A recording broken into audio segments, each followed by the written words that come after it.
안녕하세요, 세영코치입니다. 오늘은 초보자들이 스쿼트를 단계별로 배울 수 있도록 두 가지 방법을 알려드릴게요. 운동에는 단계가 존재합니다. 운동을 한 번도 안 해본 초보자가 프론트 스쿼트를 할 수 있을까요? 잘할 수도 있겠지만 대부분 어려움을 겪을 겁니다. 지금껏 운동을 한 번도 안 해보고 몸을 오랫동안 사용하지 않았더라면 몸이 뻣뻣하게 굳어있을 겁니다. 프론트 스쿼트를 예로 들어 볼게요. 프론트 스쿼트를 하기 위해선 발목, 고관절, 흉추, 어깨, 손목, 가동 범위가 확보되어 있어야 합니다. 가동 범위가 확보되어 있지 않다면 부상으로 이어질 거예요. 본인의 근력 수준에 맞게 스쿼트를 진행해보세요. 그럼 스쿼트를 배워보러 갈게요. 첫 번째로 알려드릴 동작은 박스 스쿼트입니다. 말 그대로 의자에 앉았다가 일어나는 스쿼트인데요. 박스 스쿼트의 이점은 크게 세 가지가 있습니다. 첫 번째로 고관절을 접는 것을 연습해 볼 수 있습니다. 초보자들은 스쿼트를 할 때 고관절을 사용하는 방법에 어려움이 겪는데요. 그럴 때 박스 스쿼트가 도움이 될 수 있어요. 양쪽 고관절을 밑으로 눌러서 박스에 앉아줍니다. 그러면 무게중심이 앞쪽에 위치할 건데 무게중심을 뒤쪽으로 보내게 되면 고관절 접어놨던 게 풀리게 될 거예요. 다시 고관절 앞쪽을 접어서 힌지가 걸렸으면 그대로 올라옵니다. 다시 고관절 접으면서 박스에 앉아주시고 무게중심을 뒤쪽으로 풀었다가 다시 고관절을 앞으로 접어보시고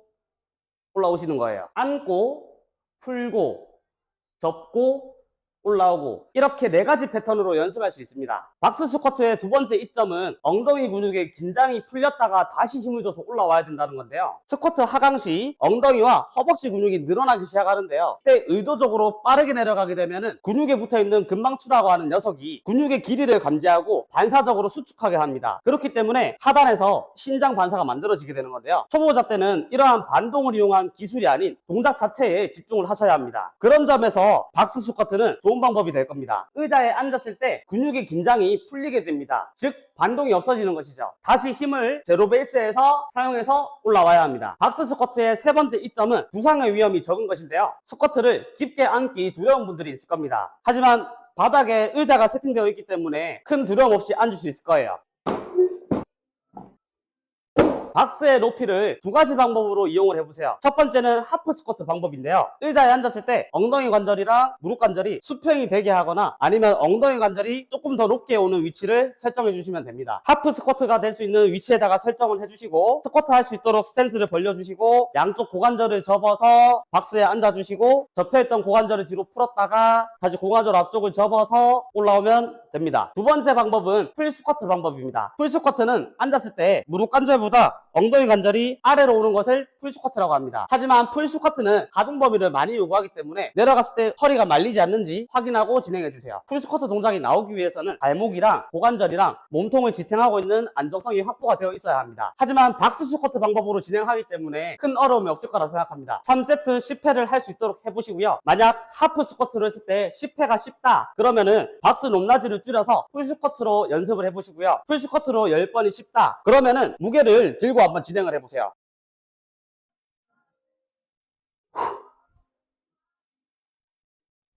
그 다음 추천드리는 방법은 고블린 스쿼트입니다. 캐틀벨 또는 덤벨을 이용해서 가슴 앞쪽에 잡은 다음에 스쿼트를 진행하는 방법인데요.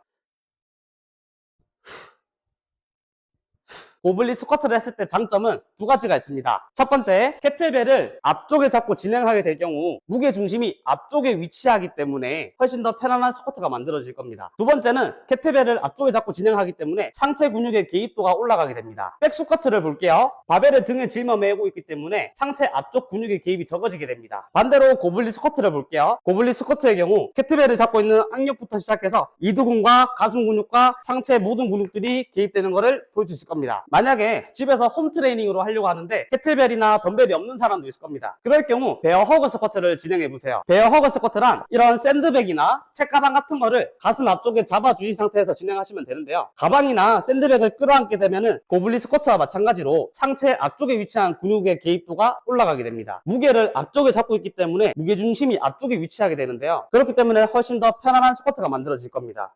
핵심만 정리해서 알려드릴게요. 운동에는 단계가 존재합니다. 처음 운동을 시작한 초보자가 백스쿼트를 하기엔 무리가 있듯 나에게 맞는 운동 레벨을 찾으셔야 합니다. 초보자분들이 단계별로 스쿼트를 접근할 수 있도록 두 가지 방법을 알려드렸는데요. 첫 번째 방법은 박스 스쿼트였습니다. 무릎 높이까지 오는 박스를 설정을 해주시고요. 이를 하프 스쿼트라고 합니다. 이후에 고관절을 접었다가 올라오시는 것을 연습을 해보시고요. 만약 동작이 쉽거나 더 깊게 앉을 수 있다면 풀 스쿼트로 진행을 해보세요. 풀 스쿼트는 내려갔을 때 무릎 관절보다 고관절이 더 내려가는 것을 풀스쿼트라고 합니다. 자세가 무너지지 않는 선에서 3세트 10회를 반복해 보시고요. 3세트 10회를 할 수 있다면 풀스쿼트까지 도전을 해보시고, 만약 그것도 쉽다면 고블린 스쿼트 하듯이 무게를 앞쪽에다가 잡고 진행해 보세요. 두 번째 방법으로 고블린 스쿼트를 알려드렸습니다. 캐틀벨 또는 덤벨을 앞쪽에 잡아주시고요. 도구가 없다면 샌드백 또는 책가방을 끌어안아서 진행하셔도 괜찮습니다. 고블린 스쿼트는 무게중심이 앞쪽에 위치하기 때문에 몸통의 안정성이 올라가게 됩니다. 박스 스쿼트와 동일하게 10회 정도는 거뜬히 할 수 있는 무게로 설정해주세요. 꾸준히 하시다 보면은 점차적으로 근력이 좋아지실 건데요. 그럼 무게도 점진적으로 올려나가시면 됩니다. 스쿼트가 처음인 초보자분들을 위해서 두 가지 방법을 소개해드렸는데요. 도움이 되셨다면 좋아요와 구독 부탁드리고요. 다음 영상도 놓치지 마세요. 감사합니다. 서혁코치였습니다.